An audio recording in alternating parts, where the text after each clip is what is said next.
La congrégation retint son souffle quand le pasteur David fit tomber la statue de la Vierge Marie de l'autel avec son coup d'héry. La statue en bois sculpté roula sur le sol de marbre tandis que 200 paroissiens regardaient dans un silence stupéfait. « Ce n'est qu'un morceau de bois », annonça-t-il, sa voix résonnant à travers le sanctuaire de Sainte-Catherine. Certains d'entre vous prient cette chose comme si elle pouvait vous entendre. Maria Gonzalez, âgée, serrait son chapelet si fort que ses phalanges blanchirent. De jeunes familles se tortillaient inconfortablement sur leurs bancs tandis que les adolescents fixaient leur téléphone, désespérés de se trouver ailleurs. La statue gisait sur le flanc près de la table de communion. Le visage peint de Marie était tourné vers les vitraux où une lumière colorée peignait des arcs-en-ciel sur le sol. Le pasteur David remettait en question les pratiques catholiques traditionnelles depuis des mois. Mais ce matin, quelque chose l'avait poussé à bout. Peut-être était-ce de voir Maria embrasser les pieds de la statue avant le service, ou d'observer d'autres déposer des fleurs et des prières manuscrites à sa base. Cette vénération le dérangeait d'une manière qu'il ne parvenait pas à expliquer. « Nous adorons le Christ seul », continua-t-il, en enjambant la statue renversée. Pas ce qui est sculpté par des mains humaines, pas des symboles qui nous éloignent de la vraie foi. Le soleil du matin inondait les vitraux tandis que le sanctuaire restait figé dans un silence choqué. Personne n'osait s'approcher de la statue bien-aimée qui avait béni leur communauté pendant plus de 50 ans. Maria Gonzalez se leva de son banc comme une femme de la moitié de son âge et marcha droit vers la statue tombée. Ses mains burinées tremblaient tandis qu'elle soulevait la Vierge Marie, serrant la figure de bois contre sa poitrine tandis que des larmes coulaient sur ses joues. Le pasteur David la regardait avec une irritation croissante, sa mâchoire se crispa tandis que d'autres paroissiens commençaient à se lever en signe de solidarité. « Vous me donnez parfaitement raison, » dit-il, sa voix acérée par la frustration. « Regardez-vous, vous vous émouvez pour un morceau de bois sculpté pendant que le Christ reste oublié. » Mais Maria n'écoutait plus. Elle fixait quelque chose derrière le pasteur, ses yeux s'écarquillant d'émerveillement et de peur. D'autres membres de la congrégation suivirent son regard vers l'autel où une étrange lumière dorée commençait à émaner du grand crucifix en bois massif fixé au mur. La lumière devint plus vive, pulsant d'une chaleur qui semblait pénétrer leurs âmes. Le pasteur David se retourna pour voir ce qui avait capturé leur attention, s'attendant à trouver une explication naturelle au phénomène. Au lieu de cela, il se retrouva face à face avec une présence si écrasante que ses genoux faillirent plier. La figure émergeant de la lumière était indubitable, rayonnant d'amour et d'autorité qui emplissait chaque recoin du sanctuaire. Les enfants cessèrent de pleurer. Les adultes retinrent leur souffle. Et même la protestation du pasteur David mourut dans sa gorge alors que Jésus s'avançait de l'éclat doré. Ses yeux étaient emplis à la fois d'une compassion infinie et d'une tristesse divine. La figure de Jésus se tenait devant eux dans une gloire radieuse. Sa présence était si réelle que l'air lui-même semblait scintiller d'énergie divine. Le pasteur David trébucha en arrière, le visage blême alors qu'il essayait de comprendre ce qui se passait. 200 témoins regardaient dans un silence absolu tandis que le regard du Christ se déplaçait de la statue tombée vers le pasteur tremblant. « David », parla Jésus, sa voix portant à la fois un amour infini et une profonde déception. « Pourquoi te moques-tu de ceux qui honorent ma mère? Elle qui m'a porté, qui s'est tenue près de ma croix, qui continue de conduire les âmes à mon cœur. » La bouche du pasteur s'ouvrit et se referma sans voix. Sa théologie, ses arguments, ses rejets soigneusement raisonnés s'effondrèrent devant cette réalité écrasante. Maria tenait toujours la statue de la Vierge Marie. Des larmes de joie remplaçaient maintenant sa tristesse antérieure alors qu'elle assistait à la justification divine de sa foi. « Vois comme elle aime », continua Jésus, gesticulant vers Maria. « Vois comme elle protège ce qui est sacré. Pourtant, toi, tu disperserais le troupeau que je t'ai confié. » La lumière dorée s'intensifia jusqu'à ce que chaque personne dans le sanctuaire se sente enveloppée d'une paix surnaturelle.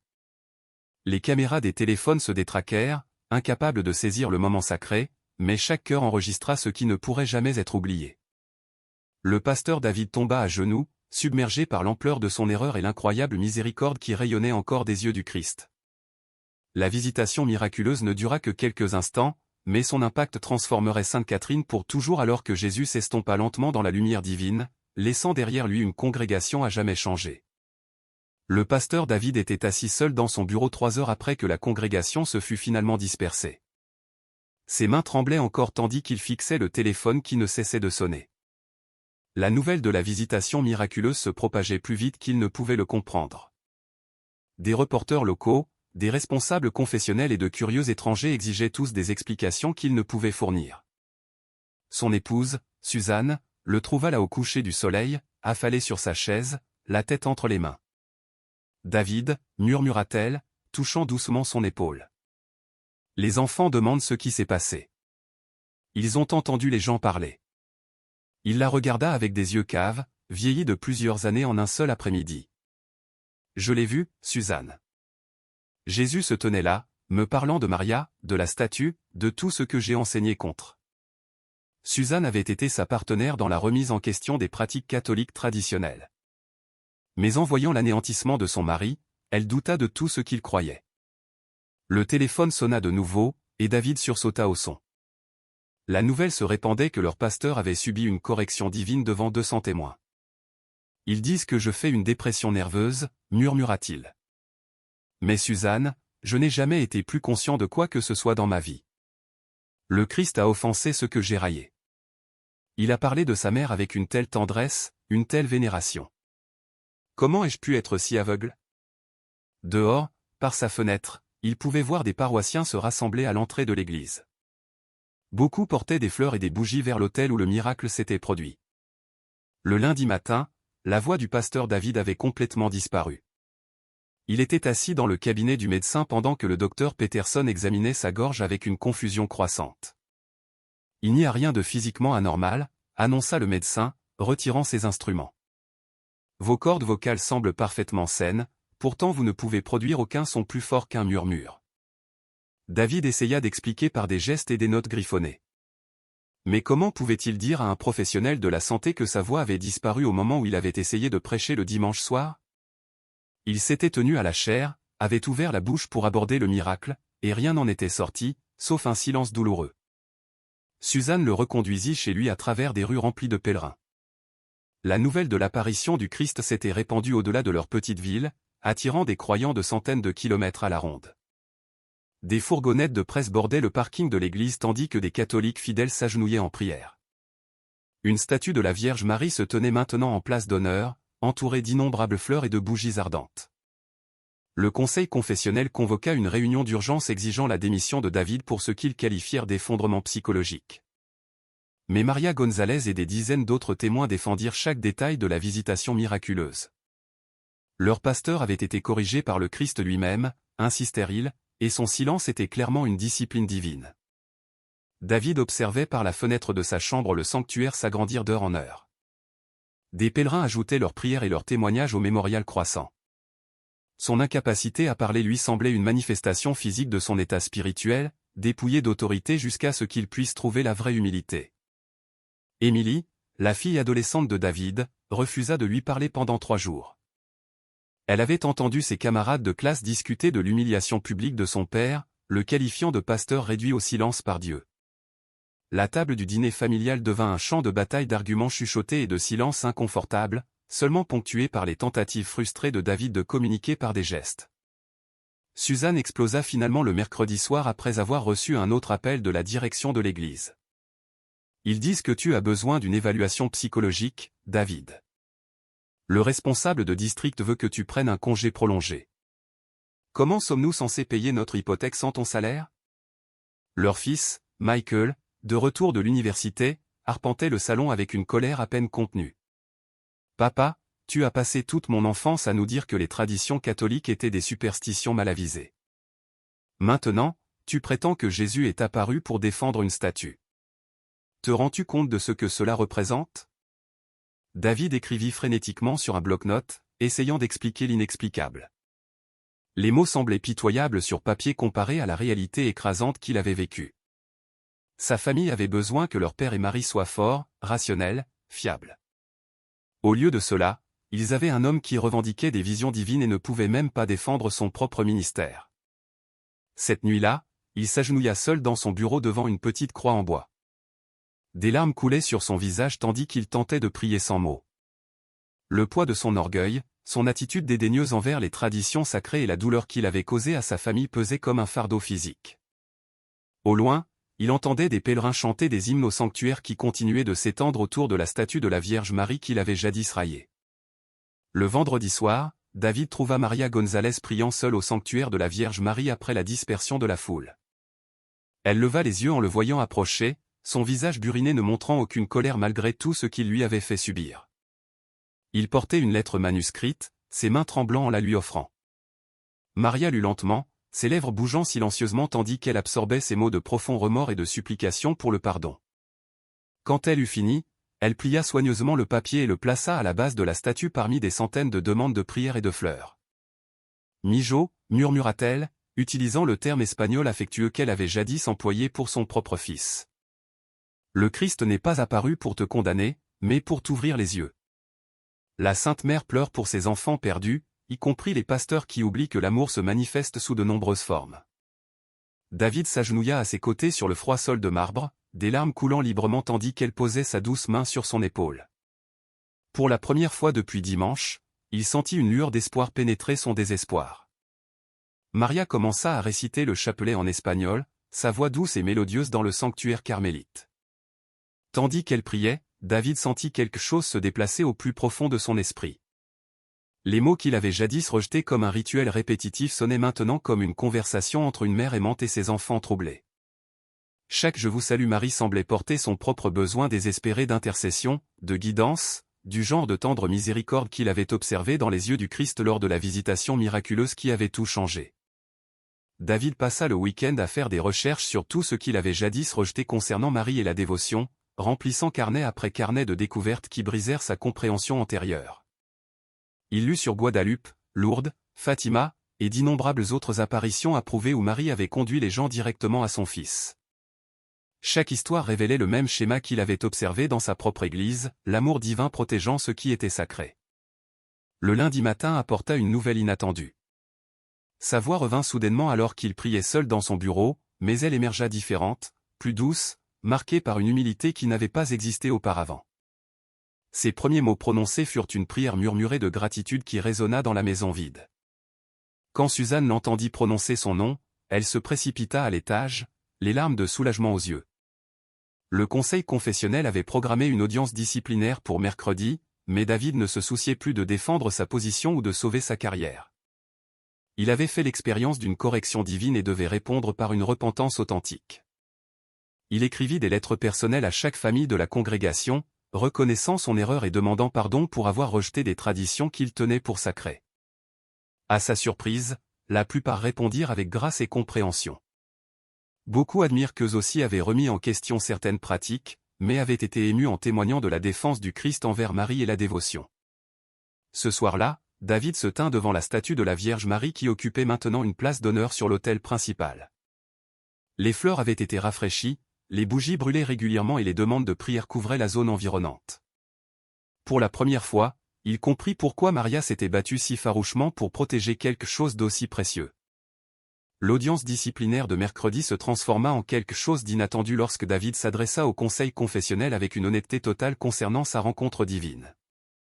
Au lieu de défendre ses actions ou de chercher des excuses, il reconnut humblement son erreur et raconta comment le Christ avait personnellement corrigé son attitude dédaigneuse envers les traditions sacrées. Les membres du conseil écoutèrent dans un silence stupéfait tandis qu'il décrivait la visitation miraculeuse avec des détails précis, soutenus par le témoignage de Maria et de dizaines d'autres témoins. Plusieurs responsables se sentirent mal à l'aise lorsque David expliqua comment ses recherches avaient révélé le fondement biblique de l'honneur de Marie en tant que mère de Dieu et intercesseur pour l'humanité. Plutôt que de faire face à un renvoi, David demanda un congé volontaire pour achever sa transformation spirituelle et faire amende honorable auprès de sa communauté. Le conseil, incertain de la manière de gérer un pasteur revendiquant une correction divine, accéda à sa demande tout en lançant sa propre enquête sur le miracle rapporté. Ce soir-là, sa famille se réunit pour leur premier dîner paisible depuis des semaines. Émilie demanda prudemment son expérience, et David raconta comment la rencontre avec le Christ lui avait révélé la beauté des traditions qu'il avait jadis critiquées. Michael admit qu'il avait fait des recherches sur les apparitions mariales en ligne et fut stupéfait par leur cohérence à travers les siècles et les cultures. Suzanne lui serra la main sur la table. « Je suis fière de toi d'avoir choisi l'humilité plutôt que l'orgueil, murmura-t-elle. Peut-être que cette crise est en fait un don, une chance de construire quelque chose de mieux sur un fondement de foi authentique plutôt que d'arguments intellectuels. » Devant leur fenêtre, le sanctuaire continuait de s'agrandir alors que des pèlerins arrivaient, cherchant leur propre rencontre avec la grâce divine. David arriva à l'église tôt le samedi matin, portant outils et fournitures, prêt à commencer le projet de restauration qu'il avait proposé au conseil paroissial. Le sanctuaire autour de la statue de la Vierge Marie avait dépassé la zone de l'autel, mais il nécessitait une organisation appropriée pour accueillir les centaines de pèlerins quotidiens en toute sécurité et avec recueillement. Maria le trouva en train de mesurer des espaces pour des agenouilloirs et des chandeliers supplémentaires. Elle sourit, voyant leur ancien pasteur travailler humblement de ses mains. Plus l'intellectuel orgueilleux qui avait jadis rejeté leur tradition bien-aimée. D'autres paroissiens se joignirent à eux tout au long de la matinée. Des familles travaillant ensemble pour créer quelque chose de beau à partir du chaos de la dévotion spontanée. Pendant qu'ils travaillaient, David écouta des histoires qu'il n'avait jamais entendues auparavant. Madame Patterson raconta comment la prière du chapelet l'avait soutenue pendant la lutte de son mari contre le cancer. La famille Rodriguez expliqua comment la dépression de leur fille adolescente s'était dissipée après avoir rejoint un groupe de jeunes axés sur Marie et la dévotion. Chaque témoignage révélait des couches de foi qu'il avait complètement manquées pendant ses années de critique théologique. Une équipe de télévision locale arriva pour documenter le site du miracle en cours, interviewant des pèlerins venus d'états lointains après avoir entendu parler de l'apparition du Christ. David continua discrètement son travail de construction, évitant les caméras tout en se concentrant sur le service de la communauté qu'il avait jadis divisée. En soirée, la zone du sanctuaire transformé pouvait accueillir 2 fois plus de visiteurs tout en maintenant l'atmosphère sacrée qui attirait les gens à la prière. David recula pour admirer leur effort collectif, comprenant pour la première fois comment le travail physique pouvait devenir une forme de culte et de guérison. 2 semaines plus tard, un journaliste sceptique nommé Robert Chin arriva de la ville pour enquêter sur les rapports de la visitation miraculeuse. Il avait couvert des dizaines d'événements prétendument surnaturels, trouvant toujours des explications rationnelles qui démystifiaient les affirmations. Mais Sainte Catherine présentait quelque chose de différent. Avec plus de 200 témoignages de témoins cohérents et des guérisons documentées se produisant au sanctuaire, David rencontra Chin en privé, s'attendant à de la moquerie, mais trouvant plutôt une curiosité véritable. Le journaliste avait interviewé Maria, le conseil paroissial et même les membres de la famille de David. Chaque récit correspondait parfaitement bien qu'ayant été recueilli séparément sur plusieurs jours. « Qu'est-ce qui vous a convaincu que c'était réel ?» demanda Chin, son enregistreur en marche entre eux. « Vous êtes un homme instruit avec une formation théologique. Sûrement avez-vous envisagé des explications psychologiques. » David sourit paisiblement, sa voix portant une autorité nouvelle née de l'humilité plutôt que de l'orgueil. « Robert, j'ai passé des années à rationaliser des mystères que je ne comprenais pas. Mais quand le Christ a regardé dans mes yeux et a parlé du rôle de sa mère pour conduire les âmes à lui, aucune éducation ne pouvait rejeter cette réalité. » Chin accompagna David aux prières du soir au sanctuaire, observant des dizaines de personnes de divers horizons s'unir dans une dévotion recueillie. Une jeune mère témoigna de la guérison de son fils d'une maladie chronique après avoir prié devant la statue. Un vétéran âgé raconta comment ses décennies d'amertume s'étaient dissipées lors de sa première prière du chapelet. Alors que le journaliste s'apprêtait à partir, il demanda discrètement à David des conseils concernant ses propres luttes avec la foi. La transformation se répandait au-delà de la communauté immédiate à travers chaque personne touchée par le miracle en cours. 6 mois après la visitation miraculeuse, le pasteur David retourna au ministère avec un cœur complètement transformé. Le conseil confessionnel, après une enquête approfondie et des témoignages de témoins, reconnut officiellement les événements surnaturels à Sainte Catherine et le réintégra avec un soutien total pour l'incorporation de Marie et de la dévotion dans son ministère pastoral. Ces sermons tissaient maintenant ensemble l'écriture et la tradition sacrée, aidant les membres de la congrégation à comprendre comment honorer Marie conduit les cœurs directement au Christ. L'Église avait triplé de taille alors que les pèlerins devenaient des membres permanents attirés par la transformation spirituelle authentique qu'ils observaient chez leurs pasteurs et leur communauté. David établit un ministère pour d'autres membres du clergé luttant contre l'orgueil et la rigidité théologique, partageant son histoire de correction divine et de repentance humble. Robert Chin publia son enquête, devenant un défenseur inattendu des événements miraculeux après avoir vécu sa propre conversion lors de sa visite. La statue de la Vierge Marie resta à sa place d'honneur, entourée de témoignages de guérison, de conversion et de foi restaurée. Maria González, maintenant octogénaire, servit de coordinatrice du sanctuaire, sa douce sagesse guidant des milliers de visiteurs en quête de rencontre avec la grâce divine. Lors des soirées calmes, David s'agenouillait souvent devant la statue où sa transformation avait commencé, reconnaissant pour l'humiliation qui avait sauvé son âme et son ministère. Le miracle continuait quotidiennement à travers des vies changées en témoignant d'une repentance authentique et de la miséricorde divine. Si vous avez vécu un moment où la grâce divine a humilié votre orgueil ou été témoin d'une guérison inexplicable dans votre communauté de foi, partagez votre histoire dans les commentaires ci-dessous et faites savoir aux autres qu'ils ne sont pas seuls à rencontrer l'œuvre miraculeuse de Dieu.